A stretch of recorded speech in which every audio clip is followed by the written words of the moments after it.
Morning, Mom. I got your text message that you spent the day reading with me and napping, not at the same time. So I got up here before going to work to read you the last chapter of part 2, and it's called Sacred Humanity. This way we'll be ready for a book club. Your Friday morning at 7 a.m. and my 5 p.m. Thursday evening. So here we go. Chapter 22, Sacred Humanity. If you will permit me, there is one thing I'd like to say. I think it is very important, and if you think so too, you can draw on it whenever you need to give some advice on this subject. That could happen. Books on prayer suggest that the soul is ultimately capable of lifting her own spirit with tender humility and raising it above all created things. The authors acknowledge that this can only happen after the soul has spent years purifying herself, the purgative stage, and has begun to receive God's light, the illuminative stage. They admit that the flight of the spirit is a totally supernatural phenomenon, that God works on the soul, but they recommend ways in which the soul can contribute to her evolution in prayer. Here is what they say. Get rid of all physical images and contemplate pure divinity. Even the thought of Christ's humanity, they say, is an impediment to perfect contemplation. They use what Christ said to his disciples at the time of his ascension to support their theory. It seems to me, by the way, that if the disciples had faith that he is both God and man, as they did after the Holy Spirit came to them, his form would not have been an obstacle. After all, he has no need to speak these words to his Blessed Mother, did he? And she loved him more than all of them. The theologians I am referring to that think since contemplative prayer is entirely spiritual work, any corporal thing can hinder it. Contemplatives, they advise, should try to think of God in a general way. He is everywhere, they say. We are immersed in him. This is good, sometimes, but I cannot bear that we should withdraw completely from Christ or place his divine body on the same level with all created things and our own earthly miseries. May his majesty give me the ability to explain what I mean by this. I don't mean to contradict this theory about contemplative prayer. These authors are learned and spiritual men, and they know what they're talking about. God leads souls by many different paths. It is not my place to meddle. I can only speak about the way God has led me and the danger in which I placed myself by trying to put some of the things I was reading into practice. I do believe, however, that people who have not passed beyond the stage of visions and raptures are inclined to think that formlessness is the best path. This is what I used to think. But there is a level of prayer that transcends union. If I had adhered to the practice of formless contemplation, I never would have arrived where I am now. In my opinion, this practice is a mistake. Maybe I am the one who is mistaken, but I will tell you what happened to me. I didn't have a spiritual director when I was reading those books on prayer, and I thought I was getting somewhere on my own. Later, of course, it became painfully apparent to me that unless His Majesty gave me some understanding through experience, books were not very helpful, since I didn't know what I was doing. So when I began to experience the prayer of quiet, I tried to banish all corporal associations from my mind. I still felt too wretched even to dare to elevate my own spirit. I thought that would be presumptuous of me. I believed, though, that I felt the presence of God, and I did feel it. So I endeavored to recollect myself in His presence. The prayer of quiet is a lovely prayer. If God lends His assistance, it brings unspeakable delight. Since the fruits I derived from this prayer were so delectable, no one could possibly have convinced me to return to meditating on the humanity of Christ. I would have considered this only an impediment. O Lord of my soul and my highest good, O crucified Christ, I cannot look back on this opinion of mine without terrible pain. What was I thinking? I feel like I became a traitor, but it was a matter of sheer ignorance. I had been deeply devoted to Christ all of my life. This effort to transcend His humanity came fairly recently, just before the Lord began to grant me all those rapturous visions, and I didn't keep it up for very long. I easily returned to my customary practice of praising the Lord, especially when I received communion. I wished I could keep a painting or statue of Him with me at all times, since His image was not as deeply etched in my soul as I would have liked. Is it really possible, my Lord, that it entered my mind for even an hour that you could be an obstacle to my greatest good? Where have all my blessings come from, if not from you? I cannot bear to think that I was at fault in this matter. It makes me so sad. I was only a victim of ignorance. And so you in your goodness decided to remedy the situation by sending me someone to correct this error. Later you allowed me to see you so many times that I couldn't help but understand how severe my mistake had been.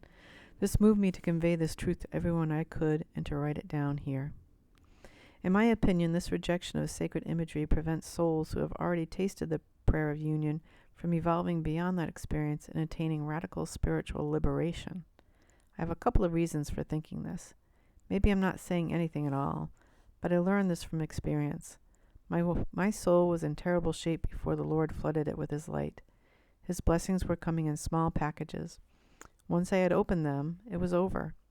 I didn't have the companionship of Christ to sustain me through the trials and temptations that inevitably came up. The first reason I think it's a mistake to dismiss all images is that it shows a lack of humility. It's such a subtle lack and so well concealed that it could easily go unnoticed. The first reason I think it's a mistake to dismiss all images is that it shows a lack of humility. It's such a subtle lack and so well concealed that it could easily go unnoticed. Who could possibly be so proud and miserable that after he had spent a lifetime engaged in ardent prayers, penances, and persecutions, he would fail to feel anything other than joyous gratitude when the Lord allowed him to remain at the foot of the cross with St. John? I was that proud. I was that miserable. Only stupid people like me would be anything other than deeply grateful for this honor. When everything should have been going right for me, I made it all go wrong. Sometimes our health or our temperament keeps us from being able to dwell on the passion of Christ. It is excruciating. But what stops us from being with Him in His risen state? We have Him so near to us when we participate in the Blessed Sacrament. He is already glorified here. We don't have to gaze upon Him when He is weary, broken, and bleeding, exhausted by the side of the road, persecuted by the people from whom He did so much good, doubted by His own apostles. Who could bear to think about His suffering all the time? Behold Him free of suffering here, full of glory, about to ascend to heaven. As our companion in the most blessed sacrament, He strengthens us and gives us courage. It does not seem possible for Him to leave us, even for a moment, ever. Under the pretext of serving you, my beloved, I abandoned you. I did not know you when I was offending you, but once I came to know you, how could I have thought it was a good thing to reject you so persistently? What a bad path I was walking. I realize now that I was not on any path at all until you brought me back home to you. When I saw you beside me, I saw all blessings. Once I looked at you as you really were, standing before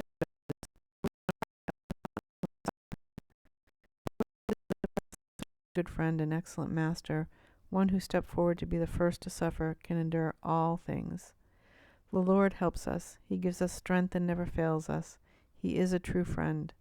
After my encounter with Christ, I clearly saw that God wanted me to receive His blessings through the sacred humanity of Christ, in which His Majesty is well pleased.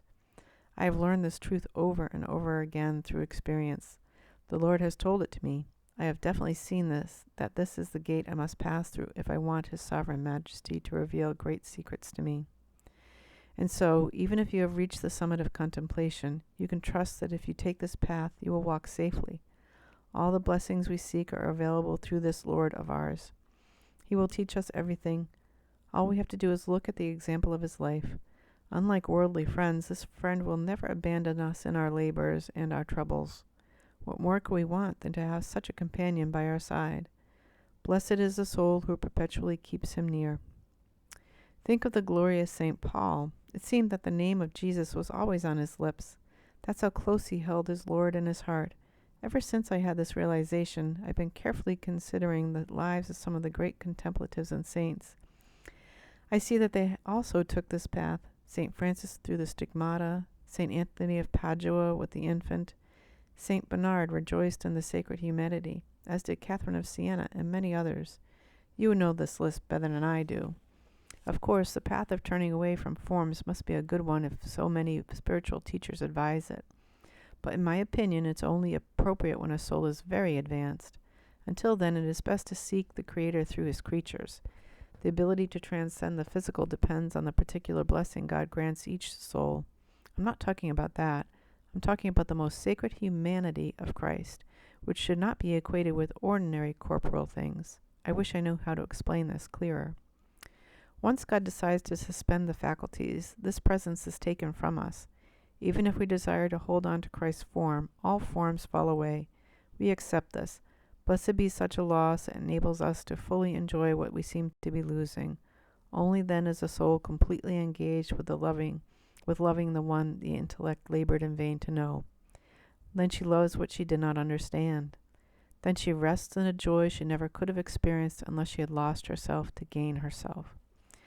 But I don't think it's right to give up the wholehearted effort to keep His sacred humanity present with us at all times. May the Lord grant us this blessed presence. Otherwise the soul is left floating around in the air. No matter how filled with the divine she may think she is completely ungrounded. Living human beings need human support. Remember, lack of support can lead to lack of humility. That's when people try to elevate the soul before God elevates it. They are not content to meditate on something as precious as God's sacred humanity. They long to be married before they worked with Martha. They long to be married before they have worked with Martha. When the Lord wants to raise up the soul, even if it's the very first time she has ever practiced prayer, she has no reason to be afraid. But let's cultivate our consciousness. This minuscule lack of humility may seem to be nothing, but it takes a great deal of harm. But it does a great deal of harm if you are trying to advance in contemplation. Bear in mind that we are not angels. We have these bodies. It's crazy to desire to be angels while we're still on earth, especially if we are as earthbound as I was. Our thoughts generally need something to anchor them. It's rare for a soul to become so transported and so filled with God that she doesn't need any forms to hold her. During those times when it's difficult to maintain our equanimity, such as when we are negotiating business or enduring persecution or experiencing spiritual aridity, Christ is a very good friend to have. We can picture Him as a man and identify with His weakness and His troubles. He keeps us company. Once we have begun to develop this habit, it's easy to find Him beside us when we look for Him. There will be times, though, when we are neither capable of finding Christ nor of transcending form. When this happens, it's a good idea to cultivate the detachment I've been talking about and not go rushing around in search of spiritual consolations. Embrace the cross, unconditionally. This is the best thing. Christ was deprived of all consolation and abandoned in His suffering. Let's not abandon Him again. He can support us far better than we could support ourselves. In His hands we will ascend to great heights. When Christ determines that it's appropriate to remove Himself, He will remove Himself and allow His majesty to draw the soul beyond herself and beyond all forms. God is very pleased to see a soul humbly accept His Son as mediator. He appreciates it when a soul loves His Son so much that even when His majesty desires to elevate the soul to the highest level of contemplation, she questions her own worthiness. Depart from me, Lord, says the soul with St. Peter, for I am a sinner. I am a living example of this. It is the way God has led my soul. Other souls find a shorter route. I have discovered that humility is the ground of prayer, and the deeper the soul bows down in prayer, the higher the Beloved will lift her up. I do not remember a single time when He bestowed His favors on me that I had not first been overwhelmed by my nothingness. His Majesty has revealed truths to me that I could never have imagined, truths that help me to know myself. I believe that when a soul meddles in the prayer of union in hopes of furthering her own progress, she will quickly trip and fall. Unless her foundation is solid, she may think that she's doing something useful, but she's actually hindering her progress. I'm afraid such a soul will not achieve true poverty of spirit. True spiritual nakedness means putting down our tools and resting in aridity. Having already given up looking for earthly comforts, we now give up our search for consolation and prayer. The only solace we seek is participation in the trials of the one who lived a life of trials. The consolation this gives us should not cause us pain and agitation. This is what certain souls suffer when they become overly attached to their efforts to find devotion through their intellect. They think if they are not always striving and laboring with the mind, they are failing, as if they had any control over God's blessings. I'm not saying they should not make every effort to be in God's presence, but if they can't even conjure up a decent thought, they shouldn't kill themselves trying. Who do we think we are? We are only His servants, powerless. But this is what the Lord wants. He wants us to acknowledge our powerlessness and behave like those little donkeys some people employ to propel the water wheel. Even though they are wearing blinders and have no idea what they're doing, they draw more water than the gardener can with all his busy labor. Our job is simply to place ourselves in God's hand. Then we can walk our path in freedom. If His Majesty calls us to His secret chamber, we should joyfully go to Him. If He doesn't, we should be content to serve Him through humbler tasks and not always try to sit down in the best seat. God cares more about us than we care about ourselves. He knows the best fit for each of us. Once we have delivered the whole of our will into the hands of God, why would we presume to direct our own life? In my opinion, our interference does more harm here than in the earlier stages of prayer. These blessings are supernatural. If a person has a bad voice, forcing herself to sing is not going to make it better. But if God gives her a good voice, she doesn't even need to practice. She just opens her mouth and makes music. Let the soul surrender to His will and trust in His great goodness. Let her always ask Him to grant us His grace. Once she has received permission to sit at Christ's feet, she shouldn't budge. Let her stay there as long as she likes, emulating the Magdalene. If she is strong, God will lead her into the wilderness. This explanation should be enough to satisfy you, at least until you find someone with more experience and more knowledge than I have. If you encounter seekers who are beginning to receive tastes of the divine and think they are the architects of their own spiritual growth and gratification, don't believe them. How gloriously God reveals Himself when He chooses to, entirely independent of our petty little efforts. No matter how much we may try to elevate ourselves, when God decides to carry away our spirits, it is like a giant lifting a piece of straw. We are incapable of resisting. Wouldn't it be strange if a toad believed it could fly of its own volition whenever it wanted to? It seems to me even more difficult and arduous for our spirit to lift itself up to God unless it chooses to raise us to Himself. It seems to me even more difficult and arduous for our spirit to lift itself up to God unless He chooses to raise us to Himself. The desire to fly does us no good as long as we are weighed down with 1,000 earthly burdens.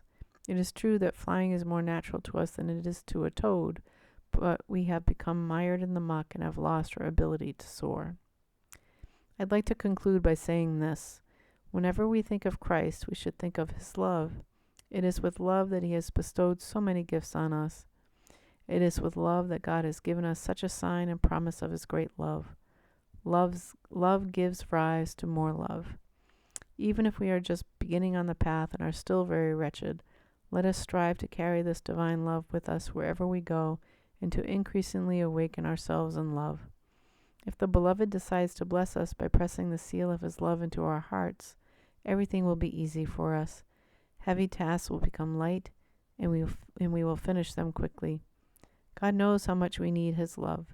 And in the name of the great love He revealed to us through His glorious Son, in the name of the love Christ demonstrated for us at such a high cost to Himself, let His Majesty give us His love again and again. Amen. I just need to ask you one question. When the Lord begins to grant such sublime favors to the soul, when He places her in a state of perfect contemplation, for instance, shouldn't she become immediately and irrevocably perfect? Simply by virtue of the fact that someone who tastes such a blessing by definition loses all craving for earthly consolations, it seems like this should be the case. Why is it such a gradual awakening? The more raptures and other divine favors the soul receives, the more sublime are their effects, and the more detached the soul becomes from the things of this world. The same Lord that blesses a soul with these experiences could sanctify her in an instant. Instead, He perfects her virtues little by little over time. Why? This is what I'd like to know, since I have no idea what the answer is. I do know there is a big difference between the degree of fortitude God leaves in the soul in the beginning, when the rapture is over in the twinkling of an eye and its effects are almost imperceptible, and the power instilled later on when the transport lasts much longer. I often think this must be because we are incapable of preparing ourselves all at once. The Lord steadily fosters a young soul until she has developed the resolution and strength of a mature being, capable of trampling all worldly things under her feet. What he did in a short time for the Magdalene, he does more slowly for the rest of us, in proportion to the effort we make to allow him to do his work in us. Let us not stop believing for a minute that God will reward us in a hundredfold, even in this lifetime. Here's another metaphor that occurred to me. Since the divine factors more advanced practitioners receive are the same as those given to beginners, we could compare these favors to some common food that everyone eats. People who eat just a little are left with a good taste in their mouths for a short time.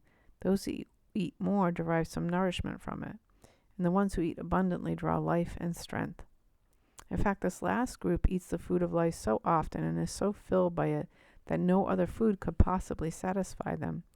It is obvious to them how much good it is doing them. Their palates have so completely adapted to its sweetness that they would rather starve than eat anything else. Ordinary foods only detract from the exquisite taste this good food leaves in their mouths. Encounters with holy people are like this too. Such engages are far more beneficial when they occur over many days than when they last only one day.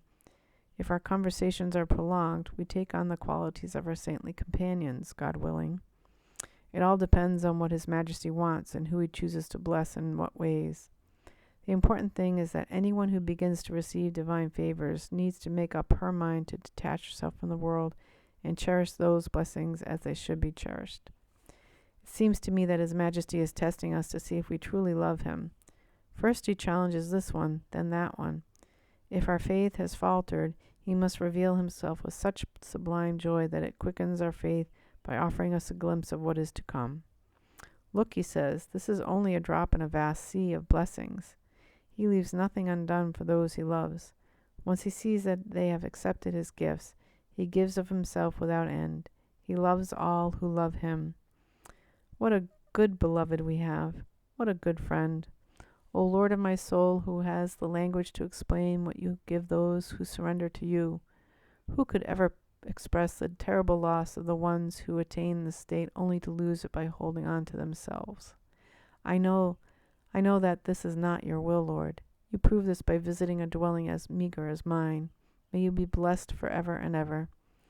If you decide to share these teachings on prayer with other spiritual people, please, I beg you again, make sure that they really are spiritual people. If they are only familiar with one road or have gotten stuck halfway, they will not be able to understand what I'm saying. God leads some people along a very exalted path right from the beginning.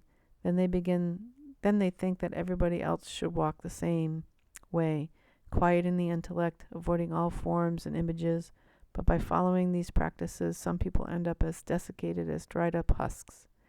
There are others who experience a taste of quietude and jump to the conclusion that they have achieved this on their own and can do it again whenever they want. Instead of evolving, these souls slide back. So experience and discernment are always important.